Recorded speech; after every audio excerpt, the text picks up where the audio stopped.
Hello, everybody. Um, I'd like to share a story. I was talking with a friend last night, and it was it's about New Jersey. It was about a street fight this person engaged in, where he moved into a neighborhood, and this was a long time ago, 70s, maybe 60s, a long time ago, right? He was a young man, and he was not white Anglo-Saxon Protestant, and he was not Italian American. He was a different ethnicity moving into a neighborhood. And as soon as he moved into the neighborhood, people were, uh, you know, uh, doing graffiti on the steps of his house. He was young, he lived with his parents, of racial slurs. And he was very, there was racism then just as it is now.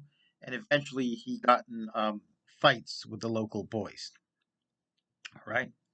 So he describes a fight where he was fighting one of the boys one on one and took him down. It doesn't matter whether it was a knockdown from a blow or a knockdown or strikes followed by a takedown or some form of just grab him and dump him takedown, right? When the guy was down, he jumped on top of him and started punching him. So this is standard. People say this is MMA, this is Gracie Jiu-Jitsu. Guys, the ground and pound is as old as boys. Okay, that's how old it is. I mean, I'll bet you the first time schools show up in history. Let me get something off this screen. Is ancient Sumeria. We know that people went to schools. They could afford it if their parents could afford it. And I'll bet you there was a schoolyard fight, and somewhere some boy jumped on top of another boy and grounded and pounded him. Right. This is what people do. So thus far, it doesn't sound any different than what an jujitsu person advocates about a mount, or an MMA person advocates about a mount, or what I advocate about a mount if you're competing in a sport or if it's a one-on-one situation. Meanwhile, back in the real world, people jumped on him and started beating him, right? And he was winning the fight, and all of a sudden he's not winning the fight because sometimes your skill, your athleticism, your technique has nothing to do with who's going to win a fight. It comes down to sheer numbers and situation. And before you say, well, he shouldn't have been there, let's think about it, guys. Back then, certainly back then, a lot of times there was this attitude, boys will be boys, right? I think sometimes there's still that attitude. So if you didn't fight, you got beat up anyway, and you had to deal with it every day. Sometimes merely fighting, as I discovered when I was a kid, merely fighting and losing means that some people just don't want to deal with the trouble of someone who fights back, right? You fight back against the bullies and you're still getting bullied, but you're getting bullied less, and less people are bullying you because they're like, well, we didn't want that. We didn't want to get hit back, right? So then he said a friend of his jumped in to help him. He made a new friend in the neighborhood who didn't, you know, wasn't racist, didn't care, just saw a neighbor and a friend. And his friend, and by the way, these guys brought weapons. Like they put rocks in a sock. They hit his friend in the nose and busted his nose. And, his friend, he said, for all his life, had problems breathing because of that nose, because it was broken, as I do. I have a broken nose, right? Comes with the territory. And so then just to be able to walk down the street to the local pharmacy to, to get chips and a soda or, something his mom and dad asked him to get. I mean, he had to face these boys every day, and he took the leader of the boys aside, and, he must have been old enough to, he was a boy. He's probably in his early teens, and he invited the kid to come inside and have a beer with him and talk. So I don't know if he was sneaking his mom and dad's beer, but there it is, right? And he said, "Look, I don't want to fight you guys every single day. Is there a way we can patch this up?" And to make a long story short, eventually he wound up, hanging with that gang of boys who, were racist, but they're like, "Well, you're okay." So really weird tangled situation. I guess that's life in New Jersey in the 70s or 60s. We're talking about that time period. And it just highlights certain things, right? Yes, not fighting is an option. Yes, avoiding a fight is an option. There are situations, there's usually when you're very young or younger, where you sometimes can't avoid a fight, but it's not a life and death thing. You have to do, like, male ritual combat, less often with females, but it does happen. Um, I also want to talk about, there are really limitations to grappling. I train jujitsu, and I'm looking for a situation where I could get back to training jujitsu, maybe one on one, maybe paying someone for private lessons, without having to go back to a particular situation. I don't want to deal with the particular people. Um,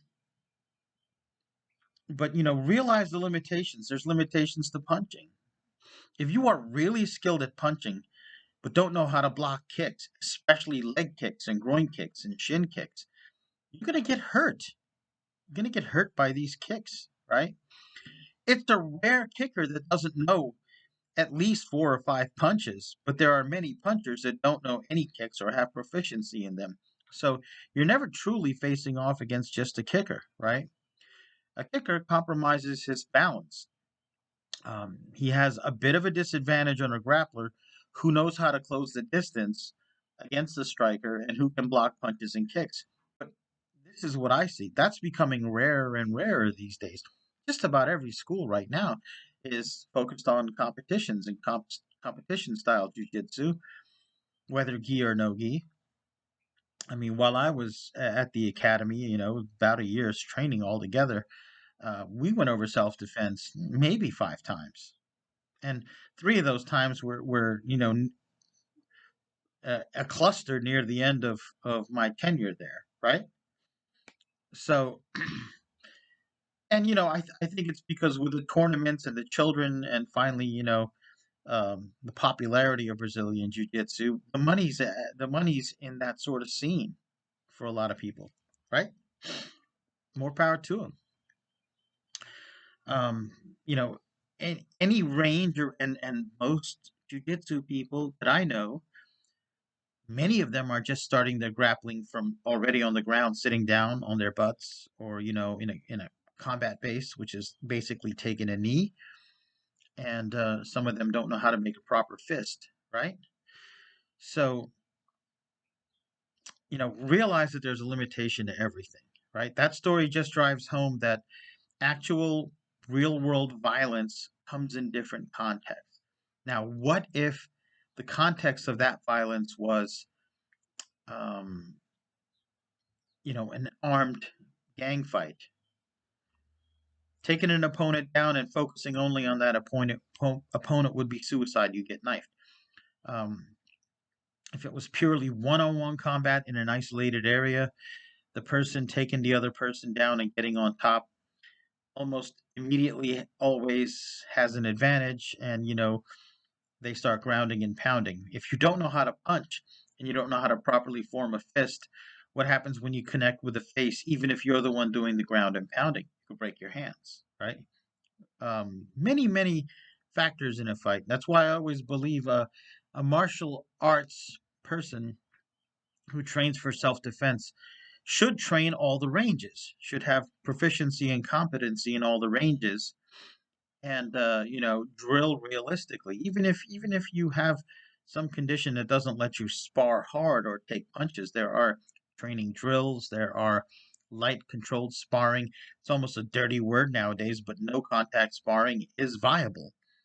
It does build many things. If if you watch footage of many Muay Thai gyms, they're training hard on the bags and pads, but barely hitting each other during practice because they have to fight often, can't afford to get injured. They get proficient, right? And basically in a mass attacks happen, people. Mass attacks happen all the time. And then the default so-called rebuttal to that is, well, nobody can defeat one man can't defeat four or five people. Well, actually, mass attacks aren't about that. Oftentimes, it's a group against a group, right? And whoever goes down to the ground first gets stomped really quick, and hopefully they can get back up. And if it's just one person and multiple people coming at you, oftentimes, most mass attacks and street attacks last 30 seconds to maybe a minute. And oftentimes, it's about keeping moving, throwing punches, covering up, and until the fight dissipates or gets broken up or people intervene. That's what happens often in real life, right? And again, even for 30 seconds, you don't want, you know, one or more persons stomping on you while you're occupied with a person on the ground. Um, Many of you young men, you're ostensibly heterosexual men, but you've got like almost a sexual fetish for Jocko Willing and view him as some kind of god. And he talks about how jujitsu is a superpower, and how he used it in combat. But the context in which he used it in combat is they would raid civilian houses in Iraq in the Mid East at night, wearing all their combat gear and NVGs and armed to the hilt, and detain people and look for insurgents or insurgent sympathizers. And he says oftentimes there'd be a young man in the house, the teenager or above, would just object to having these people in his house and fight back, and they didn't necessarily want to shoot him, so they'd take him down and subdue him. Guys, you're talking about usually a 3 or 4 to 1 advantage in that. It's a different combat context. It's a combat martial art that he used in quote unquote combat, but in a situation where you're restraining civilians, untrained civilians, with a numerical advantage, wearing helmets and flak vests or tactical vests, so you're much more impervious to being struck or stabbed or anything like that. Understand the context. In that situation, sure, jiu-jitsu is a very supreme thing. Okay? One-on-one fighting, if you know how to deal with punches and kicks, which many of you don't, it, it's a very good thing. In the cage, you see MMA fighters, you see there's very few jiu-jitsu black belts using lots of pure jiu-jitsu and little in terms of striking that actually hold any title in the MMA, right? And then there's sport fighting, various formats of sport fighting. A great MMA person doesn't necessarily do great in boxing, or vice versa. But if you're concerned about protecting yourself in a situation that may happen to you, depending on your lifestyle and where you live, it is always wise to learn multiple ranges. And if you don't get it at the school you're training, if your school just specializes in 1 or 2 ranges, then cross train. Okay, cross train. If you're interested in being able to protect yourself, right? That's all, folks. Thank you for listening. You all have a great day.